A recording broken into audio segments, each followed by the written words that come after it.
3 பேர் ஒண்ணா போனா புடவை ரேட்டு ரொம்ப கம்மியா கூட கொடுப்பாங்க. அதே தனித்தனியா போனா அதிகமா வாங்கிக்கலாம்.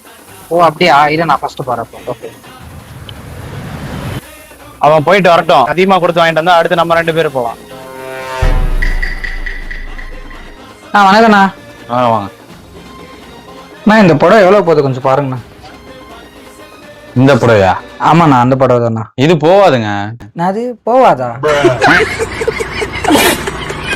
நான் கொஞ்சம் செக் பண்ணி பாருங்கண்ணா. செக் பண்ண தேவையில்லண்ணே, பார்த்தாலே சொல்லிடுவோண்ணே. நான் எல்லா வீடியோல பாத்துருக்காங்க, செக் பண்ணுங்கண்ணா. சரி, நீங்களே செக் பண்ணி பாருங்க. அப்படி சொல்றீங்களா? இருங்க பாக்குறேன்.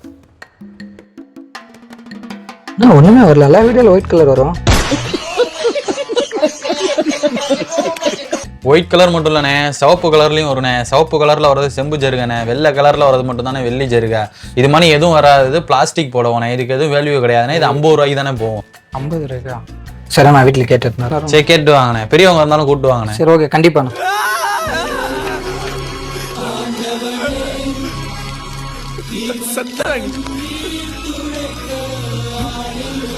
நான் போற ஒரு திரும்பி வராப்ல. நான் ஒரு 500 ரூபாய்க்கு கொடுங்களேண்ணா. எதுக்கு 500 ரூபா? இது சரிங்கண்ணா. இதுக்கு 500 ரூபா? இது 50 ரூபாய்க்கு தானே போகும், அதுக்கு மேல எங்களுக்கு போவாதுண்ணே. ஃபைனலா 50 ரூபா தானே? எத்தனை வாட்டி கேட்டாலும் 50 தான். சரி விடுங்க, நான் எங்க இருந்து அங்கே வச்சிடுறேன். எங்க எடுத்து அங்கேயே வச்சிருவியா? ஏய், எங்க இருந்து எடுத்துட்டு வந்தேன்? என்ன எங்க எடுத்து அங்கேயே வச்சிருவேங்கிற?